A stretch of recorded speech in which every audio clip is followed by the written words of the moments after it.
AIG afloat causes Wall Street to drop almost 450 points on the day, and a Northwest financial giant may be on the auction block as we speak. Here's the very latest on Washington Mutual. Sources tell the Associated Press the government has been shopping around for a buyout of the Seattle-based bank.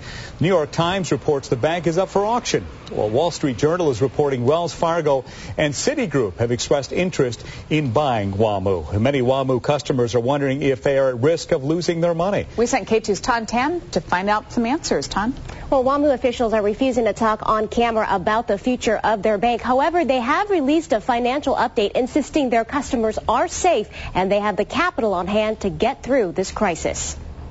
Washington Mutual is known for having loyal customers like Chelsea Blake. They're quite understanding about, different problems I've had. She's banked here 6 years. Jonathan Cohen, 10. Obviously, I'm concerned. WAMU's troubles and talk of a buyout have shaken his confidence. And so I've actually been moving some of my savings away from Washington Mutual into some other investment vehicles just to be safe. Not because I'm afraid of losing it, but because I want to be able to get to it immediately if I need it. But Ferguson Wellman Capital Management principal Mark Fovinci says right now the potential buyout of WAMU is way better than bankruptcy or a bailout. There should be very minimal interruption in access to funds.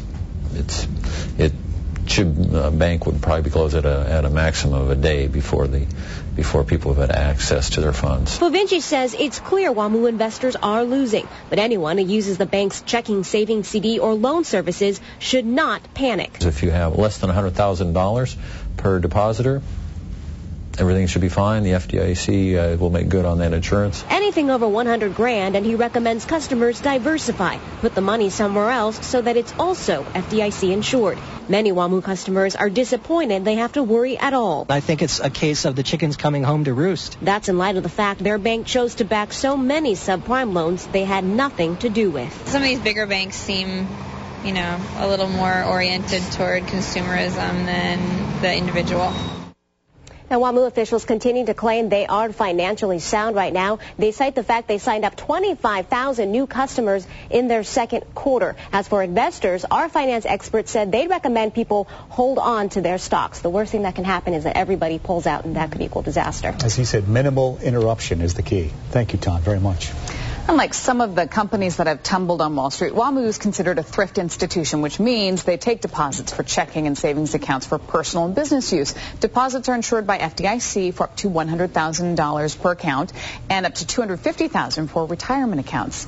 The news about WAMU really brings this crisis on Wall Street home to Main Street. Brian Wood has the results from our exclusive poll. And, Brian, people pretty nervous about their money? Yeah, Steve, I think it's pretty clear they're nervous and they are concerned. What we're hearing about WAMU on top of the news that your tax money will be used to bail out several financial giants seems to have people a little uneasy about the future of their money and that their bank could be next. An exclusive K2 poll asked 500 Portland residents how concerned they were that the bank where they keep their money will fail. 38% say not very concerned. 27% say they are somewhat concerned. 19% say they're not concerned at all. But 16%, fairly significant number if you think about it, are very concerned their bank might fail. The same people were asked if the government should allow big financial institutions to fail or spend taxpayer money to keep them afloat. 55%, more than half, said allow them to go down. 19% said spend taxpayer dollars to keep them afloat. 26% at this point not sure. These surveys were done exclusively for K2 News by Survey US.